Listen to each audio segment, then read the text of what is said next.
Hi, I'm Tony Robbins. Listen, right now there's a debate raging in this country, especially in an election year, and it's a debate about how to solve the economic problems that we're all now facing. We've spent beyond our means for decades as a nation, and now we're getting to a tipping point, one that's so significant, one that's so dangerous, that even the S&P acted to lower our sovereign credit rating for the first time in history. I think we all know that politicians, whether they be congressmen or senators or even presidents of the United States, whether they be on the right or the left, they tend to promote whatever supports their ideology, whatever they believe in, or unfortunately, whatever will get them elected or maybe reelected. But if you're independent in your thinking, the raw and real facts, the data, the simple facts can be extremely helpful in answering this big current political debate, which is how do we become solvent once again as a nation? Can we get there just by raising taxes on, quote, millionaires and billionaires? Can we truly cover all our expenses by just soaking the rich? Or do we have to, as painful as it might sound, find a way to cut some of our expenses, even the difficult ones? Liberals say tax the rich and that'll do it. Conservatives say that'll destroy the economy and you have to cut expenses. Common sense, I think, says that we have to do both. Wouldn't you agree? Well, regardless of your political point of view, I think this quick video will give you a really cool perspective on the size of our economic challenge by demonstrating, based on this year's expenses, what our current Congress and the President has set up for 2012, what will it take in taxes to cover it all? What would it take? If we taxed all the richest corporations, the richest people, will it cover it, or how much more would we need? I think the answer might really blow your mind. So let's talk about these numbers, a million, a billion, and a trillion. I mean, you see these numbers being thrown around every day of our lives, and you hear the numbers like a trillion today. You never hear a million when you talk about the federal government. It's always billions and trillions are often discussed over pizza today. So how much is a million versus a billion? Our minds kind of go numb. One way to do it is to convert into something that you can relate to, like seconds. If I asked you, how long ago was a million seconds ago, what would your first gut reaction be? Don't try to think in your head, just in your gut. What's inside you? A million seconds, would that be a day ago, a million seconds ago, a week ago, a month ago, a year ago, 10 years ago, 20 years ago? What would you guess? The answer is 12 days ago. 1 million seconds was 12 days ago. Now, on the other hand, what would you say a billion seconds ago was? Well, again, if it's 12 days for a million, what would a billion seconds come up to? How far back would we have to go to get to a billion seconds so we get a sense of proportion? Well, some people might say, well, if it's 12 days for a million, maybe it's a year or 10 years or 20 years. No, in fact, it's 32 years to get to a billion seconds ago. It'd be 1980. To give you a perspective, President Carter was the President of the United States at that time. We had movies like The Shining or The Empire Strikes Back. In Iran, they had Americans hostage, if you remember that. Some conflicts, I guess, don't change no matter how long you go back. So that's the difference. 12 days versus 32 years. A million versus a billion. But the number we hear thrown around these days by politicians is $1 trillion. And the truth is we have $15.4 trillion in deficit in this country. And that doesn't count the unfunded liabilities that come from Medicare and Social Security, which some statistics show that it's up to $117 trillion. So how long would 1 trillion seconds ago have been? Again, a million is 12 days ago, a billion 32 years ago. What would you think 1 trillion would be? 500 years? 1,000 years? The answer is 32,000 years, just short of 32,000 years. And to give you an idea, that's when man wasn't even known as man. When Homo sapiens, were in a very rare and unique form a long, long time ago. So that's 1 trillion, not 15 trillion. To give you some other sense of perspective, if you made $1 million every day, you earned $1 million every single day of your life, and you started in the time of Jesus Christ's birth, and every single day you made $1 million up to 2012, you wouldn't have even gotten close to earning $1 trillion. It would take you almost another 1,000 years to get to that number. And we're talking about 15 trillion in deficit, and we're talking about, or debt I should say, and we're talking about a situation with 117 trillion of unfunded liabilities. I'll just give you one more metaphor, an accurate one. If you took the 15 trillion that we owe, and you made it into dollar bills, and you put them end to end, side to side, you could cover every single highway and every country road in America 2 times over with literally dollar bills.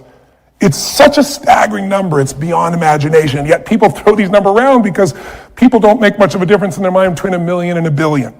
In fact, over 2 centuries, from the time of George Washington's administration all the way to the end of the Reagan administration, the U.S. accumulated a total debt of $2.2 trillion. Now today you might just say just $2.2 trillion, because here's what'll blow your mind.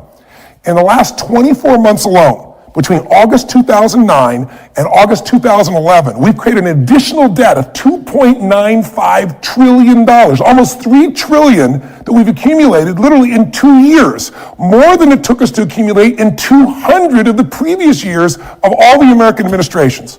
So now you get a chance to appreciate some hard work that comes from just one dedicated blogger taking the time to spell out for you in plain English what the issues really are.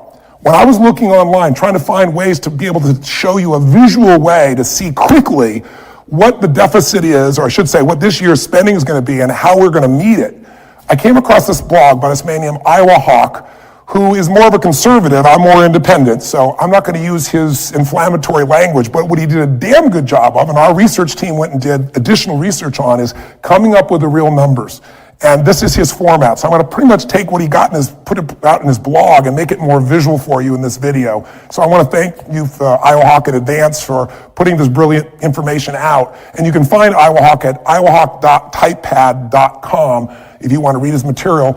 But be aware that he's more conservative in his personal approach. So he's a bit inflammatory if you're more independent or if you're more liberal in your approach. So I also want to thank my research team, because Iowa Hawk did this in 2010 for the 2011 budget, and we've gone through and done all the research my team has to give you the 2012 numbers. So these are the current numbers. So let's begin. Let's look at some basic research and try and figure out, how do we actually pay for this $379 trillion that President Obama and this Congress have planned to spend in 2012? By the way, that's $10.4 billion a day that we got to live on. Just think about it. America has to live on $10 billion a day, and we're borrowing more than $4 billion of that every single day just to stay afloat. So let's start with a calendar, and let's start at 12:01 a.m., January 1st. Now, according to Iowa Hawk, the only thing more evil to a liberal than a rich person is a rich corporation. So he takes those 2 corporations that he thinks most people that are liberal consider to be the most evil, which is ExxonMobil and Walmart, and he says, forget the high taxes. Let's just take every single penny of their combined 2011 global profits. That's $46.7 billion. Now, if we spend all of their profits, it only gets us from midnight on January 1st to 12:45 p.m. on January 5th. That's after taking the profits, all of them, global profits, the 2 largest corporations in the world. So that's not too impressive. So he starts to say, let's look at this deeper. Let's take every single penny of profit, every penny that comes from the other 498 companies on the Fortune 500, all of it. That's $567 billion, and that still just gets us to 12:15 a.m. on February 29th, my birthday, leap year. Now, obviously, this isn't getting us where we need to go. We've taken every dime of profit from the big Fortune 500 companies, and it's a few weeks after the Super Bowl, so what do? Maybe we go back and we just grab all the corporate advertising, all that was spent, which was $200 million. That'll run the country for about 28 minutes. But why stop there? Let's take all of the ad money, all the 46 years of Super Bowls. That totals $5.2 billion. If somehow we could have a retroactive tax and get all 46 years of all the money ever spent, we'd still only be able to get to 12:15 p.m. on the same day, February 29th. Look, it's obvious that we're not just getting where we want to go, so we can't just go off the backs of corporations. So Iowa Hawk says, let's really go after what liberal politicians are asking. Let's soak those rich people. And we're going to do it by going after, let's start with, let's say, the athletes. They get these obscene sports salaries, and they're not really adding any value. So let's just take all of their salaries from both the NFL, the NBA, the NHL, Major League Baseball, not their endorsement deals, but all of their salaries. And let's also take the winnings of the PGA Tour and the money spent on NASCAR, put it all together. And that's $10.1 billion. Now I want you to remember, it takes $10.4 billion just to fund the country every day. So we don't even get a day out of it. Basically, it gets us to 11:35 a.m. on the next day, March 1st. After all this, we basically funded the country for 2 months. So look, forget the athletes. Take all their money, but that's obviously not going to be enough, so let's get to all the really rich people. Let's take 100% of every penny that anyone who makes above, say, $250,000 a year, certainly that'll take care of all of our financial needs for the country for at least a year, won't it? Let's see. According to the Census Bureau, the U.S. Census Bureau, the number of households, U.S. households that are at that number, there's 117.5 million. The percentage of those households that make over $250,000 a year now in that income range is almost 2%. But let's round it up to 2%. And let's take that number and find out what it is. So that number of households really above $250,000 in income right now is 2,350,716 households. The total income, check this out, from all those households that make over $250,000 a year is a total of $1.363 trillion. Now we're talking, right? IWOC says, let's just eat the rich. Let's take everything they got, everything that anyone makes over $250,000 a year, and let's see where that really gets us. It gets us from March 1st at 1 p.m. to July 10th, at 1 p.m. on July 10th, I should say.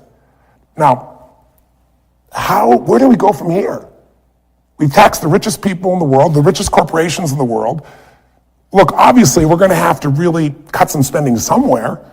Well, why don't we just stop spending money on, the wars in Iraq and in Afghanistan? I think there are a lot of us that would love to see that happen. After all, that money is going away to things that could be used for healthcare, or is it just being used really on wars for oil?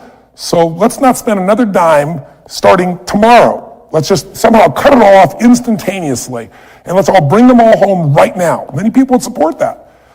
That, if we somehow could magically do it, would save us $117 billion this year in 2012. That's enough savings basically to cover us until 8 p.m. on July 21st. Listen, who else can we tax that's living too well? Because after all, we need more money. We got to pay our bills here in the U.S. So IWOC says this: screw you, Star Wars. We're going to take every penny that you made in movies and toys and lunch boxes, the whole shebang. It took you 35 years for your $26.6 billion, and we're going to come up with some retroactive tax, and we're going to take it all. How much of a difference would that really make in paying our bills? Well, it'll knock us all the way down to 9:20 a.m.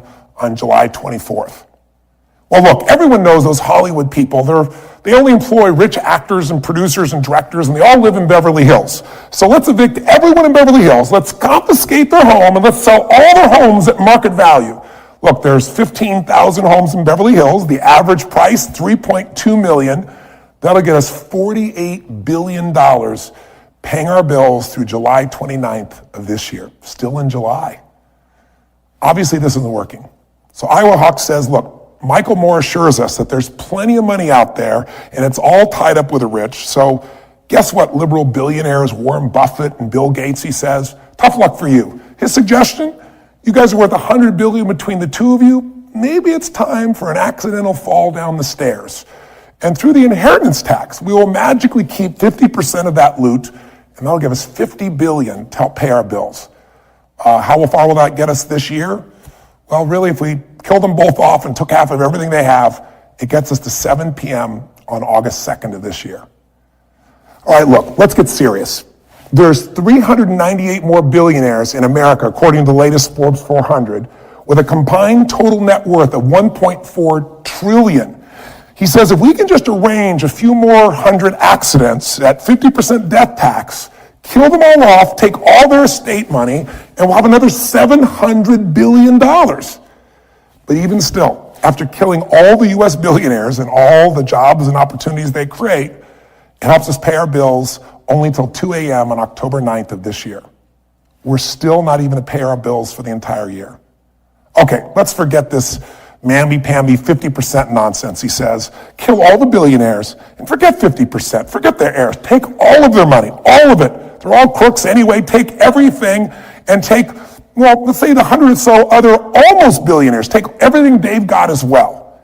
And that just gets us another 32 days until 12:30 a.m. on November 10th. Well, that's the start of the holiday season, isn't it? So let's pull a little Grinch and let's take all the sales from all the holiday shopping that's expected this year, a whopping $469 billion. That should hold us over till 12:55 p.m. on December 25th. Merry Christmas, everyone. We're almost there. Now remember, this money is for America's poor, so in the spirit of Christmas, let's get rid of all that foreign aid, those dying children, AIDS, all those things that we're trying to make a difference with. Let's get rid of all that. It's $53.3 billion. Let's keep it for ourselves. That gets us until 3:55 p.m. on December 30th. So I'm sorry, but we've still got a date and a little change to pay for. So to cover the remaining $13.8 billion, we're going to have to hit up every single man, woman, and child in America for $44 each to keep America intact and pay our bills for that final 32 hours of our year, which of course finally gets us to 12 o'clock, January 1st, 2013. Happy New Year, everybody. But what happens next? You see, we've taken all the profits and all the salaries and all the assets and the expenses and the revenues and the holdings of the rich and those corporations, and we've liquidated them. So what happens when you kill off the golden goose? There's no more golden eggs. There's no more profits. There's no more revenues that are available for tax and thus fund our government. What are we going to do? Yet President Obama and our Congress, meanwhile, they're proposing we spend another $3.8 trillion in 2013. And somehow, magically, we're going to spend even more, but he projects somehow that our deficit will be smaller, that somehow our revenues will grow this year. He projected that in 2012, and it wasn't true. Same numbers. He said we'd have a $900 billion deficit. In reality, it's going to be $1.3 trillion. Being off by 30, 35, 40%, whatever that number may be. That assumes, by the way, $2.9 trillion in revenues. But where are you going to get revenues from when you kill off all of the possibilities, all of the private enterprise? See, we've destroyed the private capital, we've destroyed advertising revenues, we've destroyed professional sports, we've taken every penny that people have put into new businesses to pay for things, and it's all gone. We ate the rich. We ate everything they had. And we scraped through for 1 year. Now what do we do? Something to think about. I hope this video stimulates you to think about what solutions are. I'm not suggesting we can only cut spending. We're going to have to raise revenues as well, I believe. But what do you believe is what really matters? And how will you use your voice to educate other people, or maybe use your vote to make a difference in the world that we live in, where people think about a million, a billion, and trillion as numbers instead of lives, instead of decisions, hard decisions we've got to make. I hope this has been stimulating, and I'd be interested to hear your feedback. All the best to you. Live strong and live with passion. I'm Tony Robbins.